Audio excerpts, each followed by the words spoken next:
നാടിന്റെ ചലനങ്ങൾ കൺമുന്നിൽ കാണാം, വാർത്താവിശേഷത്തിൻ ചെപ്പു തുറക്കാം. KMIC news, KMIC news.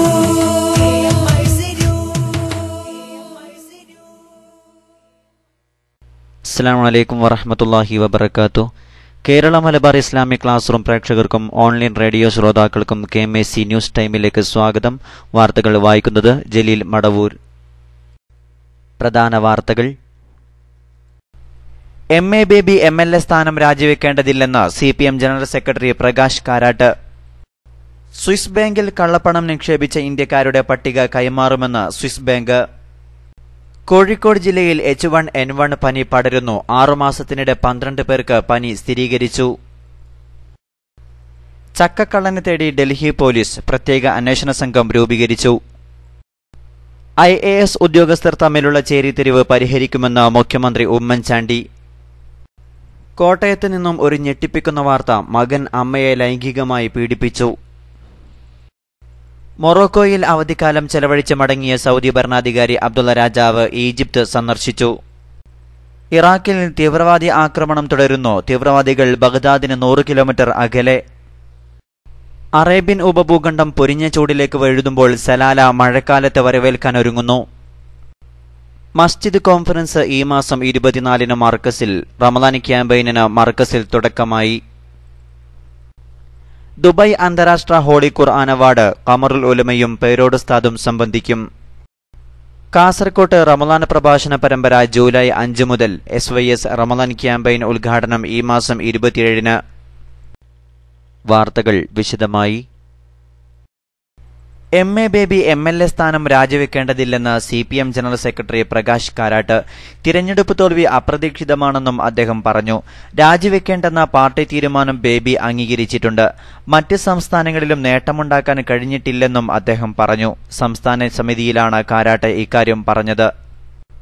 Swiss ബാങ്കിൽ കള്ളപ്പണം നിക്ഷേപിച്ച ഇന്ത്യക്കാരുടെ പട്ടിക കൈമാറുമെന്ന് സ്വിസ് ബാങ്ക്. ഇതിനായുള്ള ഒരുക്കങ്ങളിലാണ് തങ്ങളെന്നും മുതിർന്ന സ്വിസ് ഉദ്യോഗസ്ഥൻ ഇന്ത്യ സർക്കാരിനെ അറിയിച്ചു. കള്ളപ്പണ നിക്ഷേപത്തിൽ ഇന്ത്യക്ക് 58ാം സ്ഥാനമാണെന്നും അദ്ദേഹം വെളിപ്പെടുത്തി. രാജ്യത്തെ വിവിധ ബാങ്കുകളിലായി കള്ളപ്പണം നിക്ഷേപിച്ചുവെന്ന് സംശയിക്കുന്നവരെ നിരീക്ഷിച്ചു വരികയാണ്. അവർ ആരൊക്കെയാണെന്ന് ഇപ്പോൾ വെളിപ്പെടുത്താനാവില്ല. ട്രസ്റ്റുകൾ വഴിയും കമ്പനികൾ വഴിയുമായിരിക്കാം ഇവർ നിക്ഷേപങ്ങൾ നടത്തിയിട്ടുണ്ടാവുക.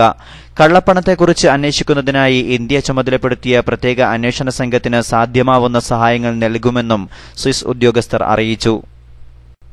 IAS ഉദ്യോഗസ്ഥർ തമ്മിലുള്ള ചേരിതിരിവ് വിവാദമായ സാഹചര്യത്തിൽ ഉദ്യോഗസ്ഥരുമായി നാളെ ചർച്ച നടത്തുമെന്ന് മുഖ്യമന്ത്രി ഉമ്മൻചാണ്ടി. സർക്കാർ കാര്യങ്ങൾ കൃത്യമായി നടക്കണമെന്നും അദ്ദേഹം കൂട്ടിച്ചേർത്തു. ഉദ്യോഗസ്ഥർ തമ്മിലുള്ള പ്രശ്നം കാരണം ജനങ്ങൾക്ക് ബുദ്ധിമുട്ടുണ്ടാകാൻ പാടില്ലെന്നും ഉമ്മൻചാണ്ടി പറഞ്ഞു. ചെറിയ തെറ്റിദ്ധാരണകളാണ് തർക്കത്തിന് കാരണം. ഉദ്യോഗസ്ഥർ തമ്മിൽ ആശയവിനിമയം നടക്കുന്നുണ്ടെന്നും അദ്ദേഹം പറഞ്ഞു. കോഴിക്കോട് ജില്ലയിൽ H1N1 പനി പടരുന്നു. കഴിഞ്ഞ 6 മാസത്തിനിടെ 12 പേർക്ക് H1N1 സ്ഥിരീകരിച്ചു. 2013-ൽ മൊത്തം 14 പേർക്കായിരുന്നു കോഴിക്കോട് ജില്ലയിൽ H1N1 ബാധിച്ചത്. പക്ഷേ ഈ വർഷം 6 മാസം പിന്നിട്ടപ്പോഴേക്കും രോഗബാധിതരുടെ എണ്ണം 12ആയി. പകർച്ചവ്യാധി അവലോകനത്തിന്റെ ഭാഗമായി ആരോഗ്യവകുപ്പ് തയ്യാറാക്കിയ കണക്കിലാണ് ഇക്കാര്യം വ്യക്തമാക്കുന്നത്. കടുത്ത പനിയും വിട്ടുമാറാത്ത ചുമയും ശരീരവേദനയുമാണ് മുഖ്യ ലക്ഷണങ്ങൾ. ശരീരത്തിന്റെ പ്രതിരോധശേഷിയും കുറയും. H1N1 വൈറസ് വായുവിലൂടെയാണ് പകരുന്നത്. മഴക്കാലത്ത് രോഗബാധ വ്യാപകമാകുമെന്ന് ആരോഗ്യവകുപ്പും സമ്മതിക്കുന്നുണ്ട്. 5 വയസ്സിൽ താഴെ പ്രായമുള്ള കുട്ടികൾ, വൃദ്ധർ, ഗർഭിണികൾ എന്നിവരിൽ രോഗം രൂക്ഷമായ പ്രശ്നങ്ങൾ സൃഷ്ടിക്കും. കൃത്യസമയത്ത് ചികിത്സ ഉറപ്പാക്കണമെന്ന് ആരോഗ്യ വിദഗ്ധർ മുന്നറിയിപ്പ് നൽകുന്നു. H1N1 സമാനമായ രോഗലക്ഷണങ്ങളുള്ള മെർസ് രോഗത്തിനെതിരെ മലബാർ ജില്ലകളിൽ വ്യാപകമായി മുൻകരുതൽ നിർദ്ദേശം നൽകിയിരുന്നു. മെർസ് രോഗത്തിനെതിരായ പരിശോധന ശക്തമാക്കിയപ്പോഴാണ് കൂടുതൽ H1N1 രോഗികളെ കണ്ടെത്താൻ കഴിഞ്ഞത്. രോഗബാധിതരുടെ എണ്ണം ഉയരുന്നത് ആശങ്ക സൃഷ്ടിക്കുന്നുണ്ട്. അതേസമയം രോഗം പടരാതിരിക്കാൻ കർശന ജാഗ്രത പാലിക്കുന്നുണ്ടെന്ന് ആരോഗ്യവകുപ്പ് ഉദ്യോഗസ്ഥർ പറയുന്നു. വലിയൊരു മോഷണക്കേസ് തെളിയിക്കാനുള്ള നെട്ടോട്ടത്തിലാണ് ഡൽഹി പോലീസ്. പ്രത്യേക അന്വേഷണ സംഘവും വിരലടയാള വിദഗ്ധരും ഫോറൻസിക് വിദഗ്ധരുമൊക്കെ അരിച്ചുപെറുക്കിയിട്ടും കിട്ടാത്ത അമൂല്യ വസ്തു എന്താണെന്നറിഞ്ഞാൽ ഞെട്ടും. 2 ചക്ക. ബീഹാറിൽ നിന്നുള്ള രാജ്യസഭാംഗം മഹേന്ദ്രപ്രസാദിന്റെ ബംഗ്ലാവിലാണ് മോഷണം നടന്നത്. കോടികളുടെ സ്വർണം കവർന്നപ്പോഴോ IPLകാർ ഒത്തുകളിച്ചപ്പോഴോ എന്തിന് തീവ്രവാദികൾ ഇപ്പ പൊട്ടിക്കുമെന്ന് ഭീഷണിപ്പെടുത്തിയപ്പോഴോ പോലും കുലുങ്ങാത്ത ഡൽഹി പോലീസ് ആകെ പരിഭ്രമത്തിലാണ്. സഫ്ദർജംഗ് ലൈനിലെ 4-ാം നമ്പർ വീട്ടിൽ നിന്ന് കളവുപോയ 2 ചക്ക കണ്ടെത്താൻ പോയിട്ട് ഒരു ക്ലൂ തരാൻ പോലും പോലീസിന് കഴിയുന്നില്ല. പോലീസിന്റെ അങ്കലാപ്പിന് മറ്റൊരു കാരണം കൂടിയുണ്ട്.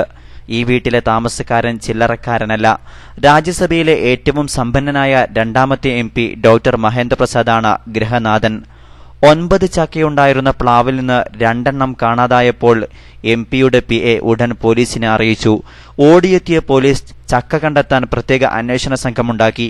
വിരലടയാള വിദഗ്ധർ, ഫോറൻസിക് വിദഗ്ധർ എന്നുവേണ്ട ബോംബ് സ്ക്വാഡ് ഒഴികെ മറ്റെല്ലാവരും പരിശോധനയ്ക്കെത്തി. ആകെ കണ്ടുപിടിച്ചത് 6 ഇഞ്ച് നീളമുള്ള കാൽപ്പാടുകൾ മാത്രം. വിശന്നുവലഞ്ഞ വല്ല പിള്ളേരും ചക്ക പൊട്ടിച്ചതാകാമെന്ന് പോലീസുകാരിൽ ചിലർ അടക്കം പറഞ്ഞു. മതിലിന്റെ പൊക്കവും അതിനുമേലുള്ള കമ്പിവേലിയുമൊക്കെ കാണുമ്പോൾ കള്ളൻ കപ്പലിൽ തന്നെയാകാമെന്നും സംശയം. ഇപ്പോൾ CCTV ദൃശ്യങ്ങൾ പരിശോധിച്ച് കള്ളനെ കണ്ടെത്താനാണ് പോലീസിന്റെ ശ്രമം. ജലവിഭവ വകുപ്പിന്റെ ഭൂമി കയ്യേറി ഫ്ളാറ്റ് നിർമ്മിച്ച പാറ്റൂരിലെ വിവാദ ഭൂമി പ്രതിപക്ഷ നേതാവ് VS അച്യുതാനന്ദൻ സന്ദർശിച്ചു. ഭൂമി ഇടപാടിന്റെ പേരിൽ ചട്ടവിരുദ്ധമായി പൈപ്പ് ലൈൻ മാറ്റിസ്ഥാപിക്കാനാണ് ശ്രമമെന്ന് അദ്ദേഹം മാധ്യമങ്ങളോട് പറഞ്ഞു. ഉദ്യോഗസ്ഥർ കമ്പനിയിൽ നിന്നും വൻ തുക കോഴ വാങ്ങിയിട്ടുണ്ടെന്നും അദ്ദേഹം ആരോപിച്ചു. ഭൂമി കയ്യേറ്റത്തിൽ മുഖ്യമന്ത്രിക്കും പങ്കുണ്ടെന്നും അതിനാലാണ് അദ്ദേഹം നിർമ്മാണ പ്രവർത്തനങ്ങൾ തടയാത്തതെന്നും VS പറഞ്ഞു. നഗരവാസികൾക്ക് ദുരിതമുണ്ടാക്കുന്ന തീരുമാനത്തിൽ നിന്ന് സർക്കാർ പിന്മാറണമെന്നും അദ്ദേഹം പറഞ്ഞു. കരുണയറ്റ കാലത്തെ ക്രൂരതയുടെ കാഴ്ചകൾ കോട്ടയം പാല ചക്കാമ്പുഴയിൽ മകൻ അമ്മയെ ലൈംഗികമായി പീഡിപ്പിച്ചു. മദ്യപിച്ചെത്തിയ മകൻ പല ദിവസങ്ങളിലായി തന്നെ പീഡനത്തിന് ഇരയാക്കിയെന്നാണ് അമ്മയുടെ മൊഴി. അമ്മയുടെ പരാതിയുടെ അടിസ്ഥാനത്തിൽ മകനെ പോലീസ് അറസ്റ്റ് ചെയ്തു. നാളുകളായുള്ള ലൈംഗിക പീഡനത്തെ തുടർന്ന് സഹികെട്ട അമ്മ മകനെതിരെ പാലാ പോലീസിൽ പരാതി നൽകുകയായിരുന്നു. ഇന്നലെ വൈകിട്ടായിരുന്നു പരാതി നൽകിയത്. മദ്യപിച്ചെത്തുന്ന മകൻ പല ദിവസങ്ങളിലായി തന്നെ ക്രൂരമായ ലൈംഗിക പീഡനത്തിന് വിധേയമാക്കിയിട്ടുള്ളതായി പരാതിയിൽ പറയുന്നു.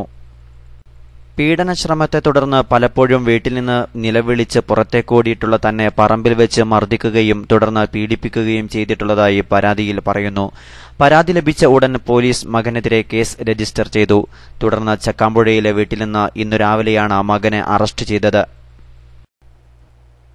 സ്വന്തം മകൻ ഈ ഒരു പ്രാവശ്യമല്ല പല പ്രാവശ്യം ലൈംഗികമായിട്ട് പീഡിപ്പിച്ചു. അതും വളരെ ക്രൂവലായിട്ട്. ബാത്റൂമിൽ കുളിച്ചുകൊണ്ട് കഴിഞ്ഞപ്പോഴത്തേക്ക് കഥ ചവിട്ടി തുറന്ന് അകത്ത് കയറി. അവിടെ നിന്ന് ഇറങ്ങി ഓടിക്കഴിഞ്ഞപ്പോഴത്തേക്ക് പറമ്പിൽ ദേഹോദ്രവം ഏൽപ്പിച്ച് പിടിച്ചു നിർത്തി ഈ പറഞ്ഞ രീതിയിൽ പീഡിപ്പിച്ചു എന്നുള്ളതാണ് സ്റ്റേറ്റ്മെന്റ് പറഞ്ഞത്.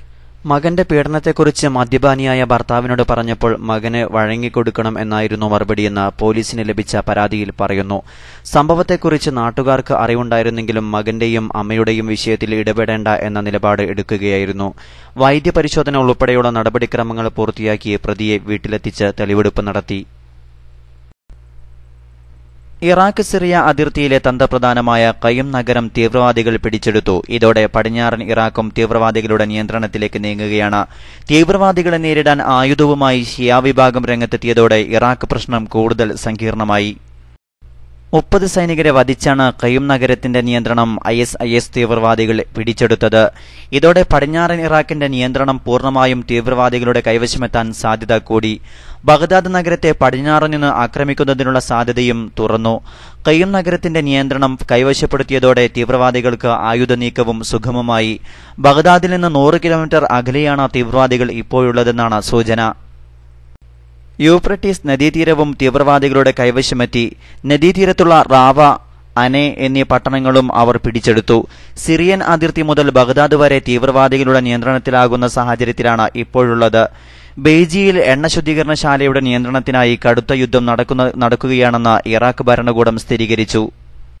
രാജ്യരക്ഷയ്ക്കു വേണ്ടി രംഗത്തിറങ്ങണമെന്ന മതരാഷ്ട്രീയ നേതാക്കളുടെ ആഹ്വാനത്തെ തുടർന്ന് എന്തും നേരിടാൻ സജ്ജരായി 10,000-കണക്കിന് ആളുകൾ ആയുധധാരികളായി ബഗ്ദാദിൽ നിലയുറപ്പിച്ചിരിക്കുകയാണ്. ബഗ്ദാദിന് 40 മൈൽ അകലെ വരെ തീവ്രവാദികൾ എത്തിയ സാഹചര്യത്തിലാണിത്. അതേസമയം നജഫ് പ്രവിശ്യയിൽ നൂറുകണക്കിന് ഇന്ത്യക്കാർ കുടുങ്ങിയിട്ടുണ്ടെന്ന് മനുഷ്യാവകാശ സംഘടനയായ ആംനസ്റ്റി ഇന്റർനാഷണൽ പറഞ്ഞു. നിർമ്മാണ കമ്പനി തൊഴിലാളികളാണ് ഇവരെന്നും ഇവരിൽ പലരുടെയും പാസ്പോർട്ട് തൊഴിലുടമ തടഞ്ഞുവച്ചിരിക്കുകയാണെന്നും ആംനസ്റ്റി ഇന്റർനാഷണൽ അറിയിച്ചു. ഇറാഖ് പ്രശ്നത്തിന് സൈനിക നടപടി പരിഹാരമാകില്ലെന്നും രാഷ്ട്രീയ പരിഹാരം കണ്ടെത്താൻ നേതാക്കൾ തയ്യാറാകണമെന്നും അമേരിക്കൻ പ്രസിഡന്റ് ബറാക് ഒബാമ പറഞ്ഞു. ഇറാഖിലേക്ക് പോകുന്ന 300 സൈനിക ഉപദേഷ്ടാക്കൾ നൽകുന്ന റിപ്പോർട്ട് അനുസരിച്ചായിരിക്കും അമേരിക്കയുടെ അടുത്ത നടപടിയെന്ന സൂചനയുണ്ട്. ഗൾഫ് വാർത്തകൾ. മൊറോക്കോയിൽ അവധിക്കാലം ചെലവഴിച്ച് മടങ്ങിയ സൗദി ഭരണാധികാരി അബ്ദുള്ള രാജാവ് ഈജിപ്ത് സന്ദർശിച്ച് പ്രസിഡന്റ് അബ്ദുൽ ഫത്താഹ് സീസിയുമായി ചർച്ച നടത്തി. കൂടുതൽ വിവരങ്ങളുമായി അലി ആർ നഗർ. സൗദി ഭരണാധികാരി അബ്ദുള്ള രാജാവ് ഈജിപ്ത് സന്ദർശിച്ച് പ്രസിഡന്റ് അബ്ദുൽ ഫത്താഹ് സീസിയുമായി കണ്ടു. മൊറോക്കോയിൽ അവധിക്കാലം ചെലവഴിച്ച് സൗദിയിലേക്കുള്ള മടക്കയാത്രയിലാണ്. ഔദ്യോഗിക സന്ദർശനത്തിനും കൂടിക്കാഴ്ചക്കുമായി വെള്ളിയാഴ്ച രാത്രി രാജാവ് കൈറോയിലെത്തിയത്. വിമാനത്താവളത്തിൽ പ്രസിഡന്റ് സീസി രാജാവിനെ സ്വീകരിച്ചു. തുടർന്ന് ഇരുവരും സ്വകാര്യ കൂടിക്കാഴ്ച നടത്തി.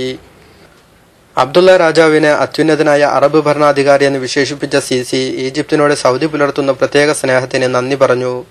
രാജാവിന്റെ സന്ദർശനം സൗദി അധികൃതർ റോയൽ കോർട്ട് വിജ്ഞാപനത്തിലൂടെ മുൻകൂട്ടി പ്രഖ്യാപിച്ചിരുന്നു. സൗദി വിദേശകാര്യമന്ത്രി അമീർ സൗദ് അൽ ഫൈസൽ, രാജാവിന്റെ ഉപദേഷ്ടാവ് അമീർ തുർക്ക് ബിൻ അബ്ദുള്ള ബിൻ മുഹമ്മദ് തുടങ്ങി ഉന്നതരും ഈജിപ്ത് സന്ദർശനത്തിൽ രാജാവിനെ അനുഗമിച്ചു. പ്രസിഡന്റായി തെരഞ്ഞെടുക്കപ്പെട്ട സീസിയുടെ സ്ഥാനാരോഹണ ചടങ്ങിൽ രാജാവിനെ പ്രതിനിധീകരിച്ച് സൗദി കിരീടാവകാശി അമീർ സൽമാൻ ബിൻ അബ്ദുൽ അസീസ് പങ്കെടുത്തിരുന്നു. ഈജിപ്തിനെ സഹായിക്കുന്ന രാജ്യങ്ങളുടെ പ്രത്യേക യോഗം വിളിക്കാനും അബ്ദുള്ള രാജാവ് ആഹ്വാനം ചെയ്തിരുന്നു. സാമ്പത്തിക ശേഷിയുണ്ടായിരിക്കെ ഈജിപ്തിനെ സഹായിക്കാൻ സന്നദ്ധമാകാത്ത രാജ്യങ്ങൾക്ക് ഭാവിയിൽ പ്രതിസന്ധി ഉണ്ടാകുന്ന വേളയിൽ നമ്മുടെ കൂട്ടായ്മയിൽ സ്ഥാനമുണ്ടാവില്ലെന്ന് രാജാവ് മുന്നറിയിപ്പ് നൽകി. രാജാവിന്റെ സന്ദർശനത്തെ വൻ പ്രാധാന്യത്തോടെയാണ് തങ്ങൾ കാണുന്നതെന്ന് ഈജിപ്ത് വൃത്തങ്ങൾ വ്യക്തമാക്കി. സീസി സർക്കാരിനും ജനതയ്ക്കും സൗദി നൽകുന്ന പിന്തുണയുടെ നിദർശനമായാണ് രാജ്യസന്ദർശനത്തെ വിലയിരുത്തുന്നതെന്നും ഈജിപ്ത് പ്രതിനിധികൾ വ്യക്തമാക്കി. ജിദ്ദയിൽ നിന്നും KMIC ന്യൂസിനു വേണ്ടി അലി ആർ നഗർ. അറേബ്യൻ ഉപഭൂഖണ്ഡം പൊരിഞ്ഞ ചൂടിലേക്ക് വഴുതുമ്പോൾ സലാല മഴക്കാലത്ത് വരവേൽക്കാനൊരുങ്ങുന്നു. സലാലയുടെ മഴക്കാല സീസൺ ജൂൺ 21 മുതൽ സെപ്റ്റംബർ 21 വരെയാണ്. മഴക്കാലത്തിന്റെ വരവറിയിച്ച് സലാലയിൽ ഇന്നലെ ആകാശം മൂടിക്കെട്ടാനും ചാറ്റൽ മഴ പെയ്യാനും തുടങ്ങി. ഇതോടെ അന്തരീക്ഷ ഊഷ്മാവ് 30 ഡിഗ്രി സെൽഷ്യസിൽ താഴെ വരികയും തണുത്ത കാലാവസ്ഥ അനുഭവപ്പെടുകയും ചെയ്തു. ഒമാന്റെ മറ്റു ഭാഗങ്ങളിലും GCCയിലും 45നും 48 സെൽഷ്യസിനുമിടയ്ക്ക് ചൂട് അനുഭവപ്പെടുമ്പോഴാണ് വരദാനം പോലെ ഈ അത്ഭുത കാലാവസ്ഥ. മഴ ശക്തി പ്രാപിക്കുന്നതോടെ വരും നാളുകളിൽ അന്തരീക്ഷം കുളിരണിയുകയും മലകളും താഴ്വരകളും പച്ചയണിയുകയും ചെയ്യും. കാഴ്ചകൾക്ക് ഹരിത കാഴ്ചയൊരുക്കി ഒരു പ്രദേശം മുഴുവൻ ഇലകളും പൂക്കളുമായി അണിഞ്ഞൊരുങ്ങും. അന്തരീക്ഷം മൂടിക്കെട്ടാനും തുടങ്ങുന്നതോടെ നിലവിലെ ആവിയുള്ള കാലാവസ്ഥ മാറും. മഴ പെയ്യുന്നതോടെ കുഞ്ഞരുവികളും വെള്ളച്ചാട്ടങ്ങളും രൂപപ്പെടും. പ്രകൃതിയുടെ വർണ്ണസൗന്ദര്യം കാണാൻ നാട്ടിൽ നിന്നും മറുനാട്ടിൽ നിന്നും സന്ദർശകരെത്തുന്നതോടെ സലാല ആഘോഷ ലഹരിയിലാവും. സലാലയിൽ നിന്ന് 160 കിലോമീറ്റർ ദൈഹൂത്തിലാണ് മഴ ആദ്യം ആരംഭിക്കുന്നത്. മഴക്കാല സീസൺ ആരംഭമായെങ്കിലും മഴക്കാല ആഘോഷമായ സലാല ഫെസ്റ്റിവലിന് രണ്ടാം പെരുന്നാളിന് തിരശ്ശീല ഉയരും. പ്രകൃതി രമണീയതയ്ക്ക് പുറമെ നിരവധി കലാസാംസ്കാരിക പരിപാടികളും ഫെസ്റ്റിവലിന്റെ ഭാഗമായി ഒരുക്കുന്നുണ്ട്. ഇടവേളയ്ക്ക് ശേഷം വാർത്തകൾ തുടരും. ശാന്തിഗേഹം മർക്കസ് സാന്ത്വനം ഈ മർക്കസ് ശാന്തിഗേഹം മർക്കസ് സാന്ത്വനം ഈ മർക്കസ് 37ാം വാർഷിക 17ാം സന്നദ്ധദാന സമ്മേളനം 2014 ഡിസംബർ 18 മുതൽ 21 വരെ മർക്കസ് നഗർ കാരന്തൂർ. അറിവിൻ പൂവനി കാണേണ്ടേ അതബിൻ സുരഭിയതൊന്നുണ്ടേ. ഇന്ത്യൻ യുവബോധങ്ങൾക്ക് ദൈക്ഷണികതയുടെ മേൽവിലാസം ചാർത്തിയ അറിവിന്റെ നഗരി മർക്കസ് 37ാം വാർഷിക 17ാം സന്നദ്ധദാന സമ്മേളനം 2014 ഡിസംബർ 18 മുതൽ 21 വരെ മർക്കസ് നഗർ കാരന്തൂർ. വാർത്തകൾ തുടരുന്നു. സംഘടനാ വാർത്തകൾ. ഖുർആൻ വിളിക്കുന്നു എന്ന ശീർഷകത്തിൽ SYS സംസ്ഥാന കമ്മിറ്റി സംഘടിപ്പിക്കുന്ന റമളാൻ ക്യാമ്പയിൻ കാസർകോട് ജില്ലാതല ഉദ്ഘാടനം ഈ മാസം 27-ന് കാസർകോട്ട് നടക്കും. SYS സംസ്ഥാന ട്രഷറർ ഖാലി സയ്യിദ് ഉമറുൽ ഫാറൂഖ് അൽ ബുഖാരി ഉദ്ഘാടനം ചെയ്യും. ക്യാമ്പയിൻ ഭാഗമായി റഹ്മത്തുള്ള സഖാഫി എളമരത്തിന്റെ റമളാൻ പ്രഭാഷണ പരമ്പര ജൂലൈ 5 മുതൽ 8 വരെ കാസർകോട് പുതിയ ബസ് സ്റ്റാൻഡിന് സമീപം താജുൽ ഉലമ നഗറിൽ നടക്കും. കാസർഗോഡ് ജില്ലയിൽ 350-ലേറെ യൂണിറ്റുകളിൽ നടക്കുന്ന മുന്നൊരുക്കം സംഗമങ്ങളിലൂടെ റമദാനിന്റെ വരവറിയിക്കും. വീടുകളും പള്ളികളും ഓഫീസുകളും സ്ഥാപനങ്ങളും ശുചീകരിച്ച് അലങ്കരിക്കും. 3 ദിവസത്തെ പ്രഭാഷണവും സംഘടിപ്പിക്കുന്നുണ്ട്. സംസ്ഥാന കമ്മിറ്റി തയ്യാറാക്കിയ ലഘുലേഖ ജനസമ്പർക്കത്തിന്റെ ഭാഗമായി യൂണിറ്റുകളിൽ വിതരണം ചെയ്യും. ഫാമിലി സ്കൂളിന്റെ ഭാഗമായി ഖുർആൻ പ്രഭാഷണങ്ങളും കുടുംബ ക്ലാസുകളും സംഘടിപ്പിക്കും. യൂണിറ്റ് പരിധിയിലെ മഖ്ബറയിൽ സമൂഹ സിയാറത്ത്, രോഗികൾക്കുള്ള സാന്ത്വന സന്ദർശനം, ബദർ സ്മരണം, ഈത്തിക്കാഫ് ജൽസ, ഖത്മുൽ ഖുർആൻ, ഇഫ്താർ എന്നിവയും ക്യാമ്പയിന്റെ ഭാഗമായി സംഘടിപ്പിക്കുന്നുണ്ട്. ദുബായ് ഗവൺമെന്റിന്റെ 18ാമത് അന്താരാഷ്ട്ര ഹോളി ഖുർആൻ അവാർഡിന്റെ ഭാഗമായി ഈ വർഷത്തെ പരിശുദ്ധ റമദാനിൽ ജമിയത്തുൽ ഇസ്ലാഹ് ഓഡിറ്റോറിയത്തിൽ സംഘടിപ്പിക്കുന്ന മലയാളം പ്രഭാഷണ പരിപാടിയിൽ ദുബായ് മർക്കസിനു വേണ്ടി ജൂലൈ 10 വ്യാഴാഴ്ച രാത്രി അഖിലേന്ത്യാ Sunni Jamiyyathul Ulama secretary general Kanthapuram AP Aboobacker മുസ്ലിയാരും ദുബായ് ജാമിയ സഅദിയയ്ക്ക് വേണ്ടി ജൂലൈ 17 വ്യാഴാഴ്ച SYS സ്റ്റേറ്റ് ജനറൽ സെക്രട്ടറി പേരോട് അബ്ദുറഹ്മാൻ സഖാഫിയും പ്രഭാഷണം നടത്തും. മർക്കസുമായി ബന്ധമുള്ള മസ്ജിദ് ഭാരവാഹികൾക്ക് മർക്കസിന്റെ വിവിധ സംരംഭങ്ങളായ ദഅ്വാ പ്രവർത്തനങ്ങളും റമദാനിലും തുടർന്നും ചെയ്യേണ്ട കാര്യങ്ങൾ ചർച്ച ചെയ്യാനും ഈ മാസം 24 വൈകുന്നേരം 3 മസ്ജിദ് കോൺഫറൻസ് മർക്കസ് യതീംഖാന ഓഡിറ്റോറിയത്തിൽ നടക്കും. പരിപാടിയിൽ കോഴിക്കോട് ജില്ലയിലെ ഖതീബ്, ഇമാമുമാരും സംബന്ധിക്കണമെന്ന് കാന്തപുരം AP അബൂബക്കർ മുസ്ലിയാർ അറിയിച്ചു. സയ്യിദ് അലി ബാഫഖി തങ്ങൾ അധ്യക്ഷത വഹിക്കും. പ്രൊഫസർ AK അബ്ദുൽ ഹമീദ് സാഹിബ് ഉദ്ഘാടനം ചെയ്യും. മുഖ്യപ്രഭാഷണം C മുഹമ്മദ് ഫൈസി നിർവഹിക്കും. KK Ahammed Kutty Musliyar Kattippara, VPM Faizy Valiyapalli, VM Koyam master, Rahmathulla Saqafi Elamaram, Jaleel Saqafi Kadalundi, Muhammed Ali Saqafi Velliyad, Moosa Haji Apollo, Siddique Haji Kovoor തുടങ്ങി പ്രമുഖർ സംബന്ധിക്കും. മർക്കസു സഖാഫത്തി സുന്നിയുടെ കീഴിൽ റമദാൻ ക്യാമ്പയിനിന് തുടക്കമായി. ഇന്നലെ Markaz general manager C Muhammad Faizy ഉദ്ഘാടനം ചെയ്തു. സയ്യിദ് അബ്ദുൽ ഫത്താഹ് തങ്ങൾ അവേലം, KK അഹമ്മദ് കുട്ടി മുസ്ലിയാർ കട്ടിപ്പാറ, അബ്ദുസമദ് സഖാഫി വയനാട് പ്രസംഗിച്ചു. ക്യാമ്പയിന്റെ ഭാഗമായി ജൂലൈ 5, 6, 11, 12, 13, 18, 19, 20, 25, 26 ദിവസങ്ങളിൽ പ്രഭാഷണം നടക്കും. റമദാൻ 2 മുതൽ 26 വരെ ഇഫ്താർ സംഗമങ്ങൾ, ജൂലൈ 5 അഹദലിയ ദിക്ർ ഹൽക്ക തസ്കിയത്ത് ക്യാമ്പ്, റമദാൻ 17 ബദർ അനുസ്മരണം, റമദാൻ 25 രാത്രി ഈത്തിക്കാഫ് ജൽസ, ജൂലൈ 26 കവർ സ്വീകരിക്കലും ഖത്മുൽ ഖുർആൻ പ്രാർത്ഥനാ സമ്മേളനവും എന്നിവ നടക്കും. നരിക്കുനി ബൈത്തുൽ കോളേജ് അടിച്ചു തകർക്കുകയും വിദ്യാർത്ഥികളെ ആക്രമിക്കുകയും ചെയ്ത നടപടി കാടത്തമാണെന്ന് SSF താമരശ്ശേരി ഡിവിഷൻ സുഫ ചങ്ങാതിക്കൂട്ടം അഭിപ്രായപ്പെട്ടു. മുഴുവൻ ആക്രമികളെയും പിടികൂടി നിയമത്തിന് മുന്നിൽ എത്തിക്കണമെന്ന് SSF ആവശ്യപ്പെട്ടു. ചോദ്യപേപ്പർ ചോർച്ചയുടെ പേരിൽ നരിക്കുനി ബൈത്തുൽ കോളേജ് അടിച്ചു തകർക്കുകയും ക്ലാസ്സിൽ കയറി വിദ്യാർത്ഥികളെ ആക്രമിക്കുകയും ചെയ്ത അക്ഷരവിരോധികളെ മാതൃകാപരമായി ശിക്ഷിക്കണമെന്ന് എളേറ്റിൽ മുസ്ലിം കൾച്ചറൽ സൊസൈറ്റി ആവശ്യപ്പെട്ടു. PV മൊയ്തീൻ കുഞ്ഞു മാസ്റ്റർ അധ്യക്ഷത വഹിച്ചു. ICF മൻഫുഹ സർക്കിൾ കമ്മിറ്റി സംഘടിപ്പിച്ച സൗഹാർദ്ദ സംഗമം ജനപ്രാതിനിധ്യം കൊണ്ട് ശ്രദ്ധേയമായി. നിരവധി പ്രവർത്തകർ തിങ്ങിനിറഞ്ഞ സദസ്സിൽ സുലൈമാൻ സഖാഫി മാളിയേക്കൽ മുഖ്യപ്രഭാഷണം നടത്തി. അലിമിൻ ഹാജ് വില്ലയിൽ നടന്ന സമ്മേളനം പ്രസിഡന്റ് അബ്ദുൽ ഖാദർ പെർമുദയുടെ അധ്യക്ഷതയിൽ അബ്ദുസലാം വടകര ഉദ്ഘാടനം ചെയ്തു. യൂസുഫ് ദാരിമി പ്രത്യേക പ്രാർത്ഥനയ്ക്ക് നേതൃത്വം നൽകി. ജനറൽ സെക്രട്ടറി ഇബ്രാഹിം ലത്തീഫി സ്വാഗതവും ഷംസു ഹാജി നന്ദിയും പറഞ്ഞു. ഫണ്ട് തിരിമറി നടത്തിയ സംഭവത്തിൽ ആരോപണ വിധേയനായ SKSSF സെക്രട്ടറി റഷീദ് ബെളിഞ്ചയെ സ്ഥാനത്തുനിന്ന് നീക്കി. കാരുണ്യ പ്രവർത്തനങ്ങൾക്ക് വേണ്ടി SKSSF നടത്തുന്ന സഹചാരി ഫണ്ടിലേക്കുള്ള പണം തിരിമറി നടത്തി എന്നതാണ് റഷീദിനെതിരെയുള്ള ആരോപണം. സഹചാരി എന്ന രീതിയിൽ SKSSF പള്ളികൾ കേന്ദ്രീകരിച്ച് ധനസമാഹരണം നടത്തുന്നുണ്ട്. ഇത് ജില്ലാ സെക്രട്ടറി ഒപ്പിട്ടാണ് കൈപ്പറ്റുന്നത്. ഈ തുകകൾ ജില്ലാ കമ്മിറ്റിയിൽ ഏൽപ്പിച്ചില്ല എന്നാണ് ആരോപണം. അവസാനമായി പ്രധാന വാർത്തകൾ. MA ബേബി MLA സ്ഥാനം രാജിവെക്കേണ്ടതില്ലെന്ന് CPM general secretary Prakash Karat. Swiss ബാങ്കിൽ കള്ളപ്പണം നിക്ഷേപിച്ച ഇന്ത്യക്കാരുടെ പട്ടിക കൈമാറുമെന്ന് സ്വിസ് ബാങ്ക്. അറേബ്യൻ ഉപഭൂഖണ്ഡം പൊരിഞ്ഞ ചൂടിലേക്ക് വഴുതുമ്പോൾ സലാല മഴക്കാലത്ത് വരവേൽക്കാനൊരുങ്ങുന്നു. കോട്ടയത്ത് നിന്നും ഒരു ഞെട്ടിപ്പിക്കുന്ന വാർത്ത. മകൻ അമ്മയെ ലൈംഗികമായി പീഡിപ്പിച്ചു. കോഴിക്കോട് ജില്ലയിൽ H1N1 പനി പടരുന്നു. 6 മാസത്തിനിടെ 12 പേർക്ക് പനി സ്ഥിരീകരിച്ചു. ചക്കക്കള്ളനെ തേടി ഡൽഹി പോലീസ് പ്രത്യേക അന്വേഷണ സംഘം രൂപീകരിച്ചു. IAS ഉദ്യോഗസ്ഥർ തമ്മിലുള്ള ചേരിതിരിവ് പരിഹരിക്കുമെന്ന് മുഖ്യമന്ത്രി ഉമ്മൻചാണ്ടി.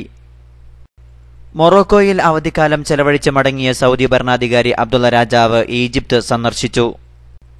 ഇറാഖിൽ തീവ്രവാദി ആക്രമണം തുടരുന്നു. തീവ്രവാദികൾ ബഗ്ദാദിന് 100 കിലോമീറ്റർ അകലെ. മസ്ജിദ് കോൺഫറൻസ് ഈ മാസം 24-ന് മർക്കസിൽ. റമദാൻ ക്യാമ്പയിനിന് മർക്കസിൽ തുടക്കമായി. കാസർകോട്ട് റമദാൻ പ്രഭാഷണ പരമ്പര ജൂലൈ 5 മുതൽ. SYS റമദാൻ ക്യാമ്പയിൻ ഉദ്ഘാടനം ഈ മാസം 27-ന്. ഇതോടെ KMIC ന്യൂസ് ടൈം സമാപിക്കുന്നു. അടുത്ത ന്യൂസ് ബുള്ളറ്റിൻ നാളെ വൈകിട്ട് ഇന്ത്യൻ സമയം 6:30-ന്. നിങ്ങൾക്ക് ലഭിക്കുന്ന വാർത്തകൾ KMIC ന്യൂസ് ടൈമിന് അയക്കുക. അയക്കേണ്ട വിലാസം kmicnewstime@gmail.com. KMICയിൽ നടക്കുന്ന ക്ലാസുകൾ വീണ്ടും കേൾക്കാൻ സന്ദർശിക്കുക www.sunnyonlineclass.com, www.sunnyonlinenews.com. അസ്സലാമു അലൈക്കും വറഹ്മത്തുള്ളാഹി വബറകാതുഹു.